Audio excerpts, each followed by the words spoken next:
नमस्कार, ज़ेहलचल news channel में आपका स्वागत है।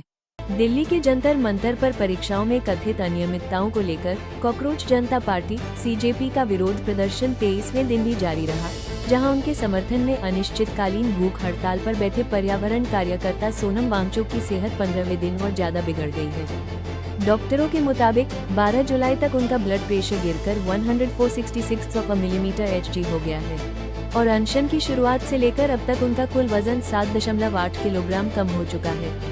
इस बीच आंदोलनकारियों के साथ एकजुटता दिखाने के लिए केरल की पूर्व मंत्री के शैलजा, KN बालगोपाल, P राजीव और समाजवादी पार्टी के सांसद पुष्पेंद्र सरोज समेत कई राजनीतिक नेता व बुद्धिजीवी प्रदर्शन स्थल पर पहुंचे, जबकि अर्थशास्त्री जयति घोष ने बेरोजगारी संकट पर एक व्याख्यान दिया।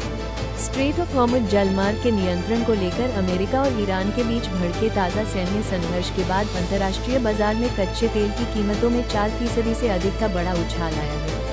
अमेरिकी सेंट्रल कमांड द्वारा ईरान पर दर्जनों हवाई हमले करने के जवाब में ईरानी सेना ने संयुक्त अरब अमीरात, कतर, कुवैत, ओमान और बहरीन पर मिसाइल और ड्रोन से हमले किए हैं, जिसके बाद ब्रेंट क्रूड की कीमतें बढ़कर $79 और 29 सेंट प्रति बैरल पर पहुंच गई है। हॉर्मुज़ जलमार्ग प्राधिकरण द्वारा अनाधिकृत रूप से गुजरने वाले जहाजों को सुरक्षा गारंटी न देने की चेतावनी के बाद इस रणनीतिक मार्ग से होने वाला समुद्री यातायात पूरी तरह ठप हो गया है। जहां युद्ध से पहले रोजाना करीब 130 जहाज गुजरते थे, वहां अब ये संख्या घटकर महज 6 से 9 जहाजों तक सिमट गई है। वैश्विक तेल आपूर्ति का 5वां हिस्सा नियंत्रित करने वाले इस जलमार्ग में तनाव बढ़ने से तेल की कीमतें युद्ध पूर्व स्तर से 9% ऊपर पहुंच चुकी हैं और विश्लेषकों का मानना है कि इस भू राजनीतिक अनिश्चितता के कारण अगस्त-सितंबर में कच्चे तेल की कीमतें $75 से $80 के उच्च स्तर पर बनी रह सकती हैं।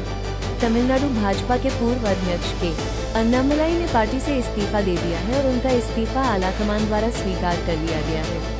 अब उन्होंने युवाओं पर केंद्रित बी द लीडर्स नाम से एक नए स्वतंत्र राजनीतिक आंदोलन की शुरुआत की है।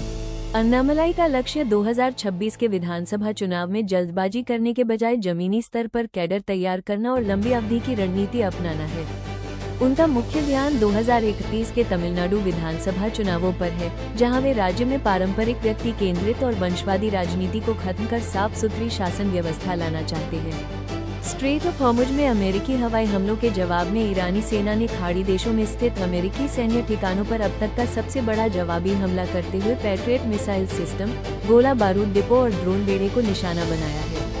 ईरान ने कुवैत में अमेरिकी पैट्रियट सिस्टम, बहरीन के शेख ईसा बेस, कतर के अल उदीद एयरबेस और जॉर्डन के प्रिंस हसन एयरबेस पर ताबड़तोड़ बैलिस्टिक मिसाइलें और विनाशकारी ड्रोन दागे हैं, जिससे कई ठिकानों पर भीषण आग लग गई है।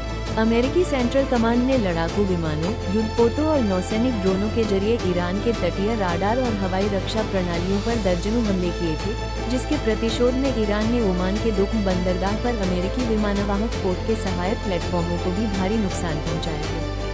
खाड़ी देशों में फैले इस भीषण सैन्य संघर्ष के कारण पिछले महीने दोनों देशों के बीच हुआ अंतरिम संघर्ष विराम समझौता पूरी तरह टूट चुका है और जलमार्ग पर नियंत्रण की जंग तेज होने से इस पूरे क्षेत्र में युद्ध के और भयानक होने की आशंका बढ़ गई है। उत्तर प्रदेश में बंगाल की खाड़ी का अवदाब कमजोर होने की वजह से मानसून की रफ्तार काफी धीमी पड़ गई है।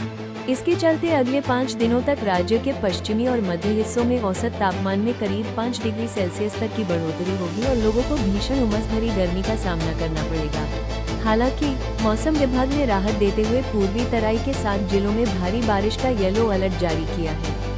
पूर्वांचल के कुछ हिस्सों में मानसून का असर बना हुआ है, जहां पिछले 24 घंटों के दौरान गोरखपुर में सबसे ज्यादा 168 मिलीमीटर और बहराइच में 129 मिलीमीटर रिकॉर्ड तोड़ बारिश दर्ज की गई है। पूरी खबर पढ़ें ज़ेहलचल पर लाइक, शेयर और फॉलो करें। जय हिंद।